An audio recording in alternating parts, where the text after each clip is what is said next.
Now, I am confused, Joy, and I am perplexed. I'm now torn about this whole Jim Harbaugh to the Chargers thing because the moves that he's making are just kind of contradictory to the roster that they have to me.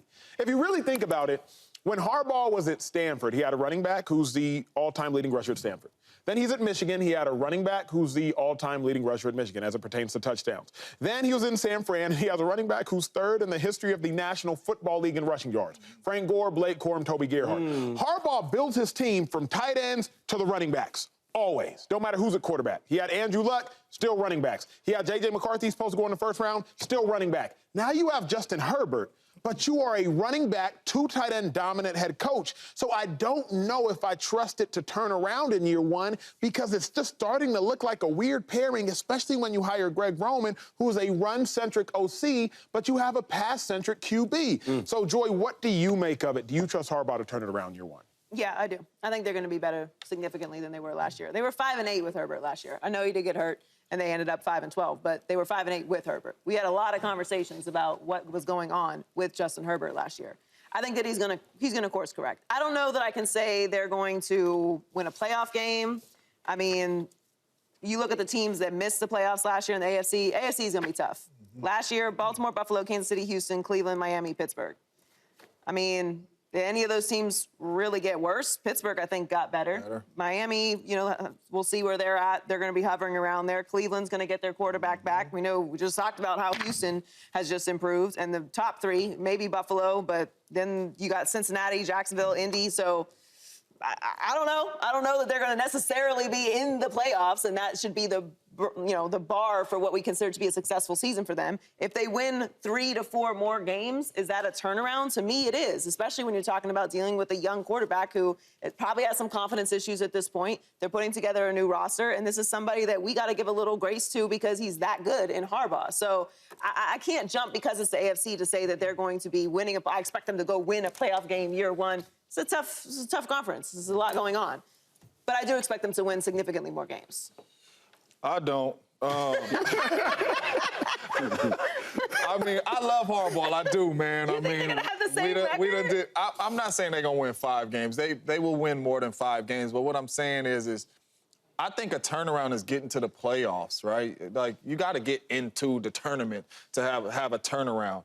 And I don't see that happening. Number one, with Harbaugh, I truly believe this is the worst team he's ever been a part of. He came into the San Francisco 49ers when they won all them playoff games and went in his first year.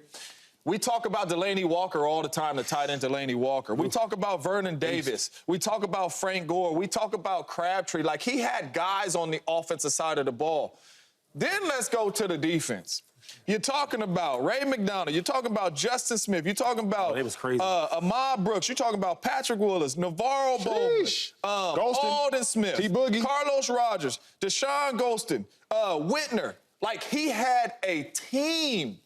He had a team that was really good, and he put those dudes in position to ball. That's what a really good coach does. Yeah.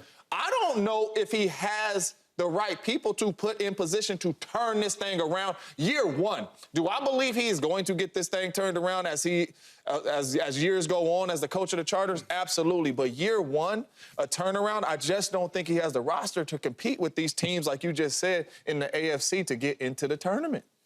I do. I'm going to disagree with you, James. I'm 40. You said you weren't going to argue with me, man. I didn't argue. I said I do. Right, I don't argue with my man. He's 40 years old.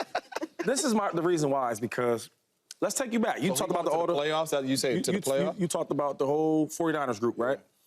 Okay, before he got there, that same roster, that same team, all them players, they were 6-10. It was garbage. Yeah. But then the next year, he took them to 13-3. So it's possible. When I look at the Chargers, right? It's the same thing for real. They got a roster though too, though. Now some of them names are really, really good for the Niners. But if you look at the Chargers, they got a lot of good players on defense, right? That's what you're talking about. So I feel like it always said this, and everybody would say this. The Chargers roster, when you look at it, you're like, yo, they should be better than this. Yeah. Okay, well now they got a coach though, right? You got a coach with a really good defense, and then on offense, they might not have the same star power, but when I look at the Niners, they had Kaepernick. He took Kaepernick to the Smith. Yeah, Alex Smith, year one. Oh, he's a lot better. I'm just saying, he took them type of quarterbacks, Alex Smith and Kaepernick, who is just, they both just okay. to the Super Bowl. Really strong running game, which he's trying to build now. So I feel like the same philosophy and recipe that he did with the 49ers, he's doing with the Chargers. And I think the rosters are kind of identical a little bit. Only question, Shady, for me is, to me, it's a little oil and water. Like, when Chip got to Philly, it made perfect sense. Chip needed a mobile quarterback. He needed a spread game. He needed a running gun. Chip showed up. You had Mike Vick. What? You had LeSean McCoy. You had Deshaun Jackson, Jeremy Matt. It just made sense. Yeah. But Harbaugh wants 2 tight ends. When he was in San Fran, he had the running back. He always wants a running back. He had a tight end in Vernon, so all you got to do is get Delaney eventually. So it just made Delaney. This to me, it just doesn't fit yet. But I am until you see it. Until we see it. Until we see it. Until we see him with the Niners, like, man, he ain't winning. The Niners is terrible, right? And like, oh, whoa, they are good. So we just gotta wait to see. Subscribe here to get the latest from Speak, and go watch a few segments from our other shows on FS1.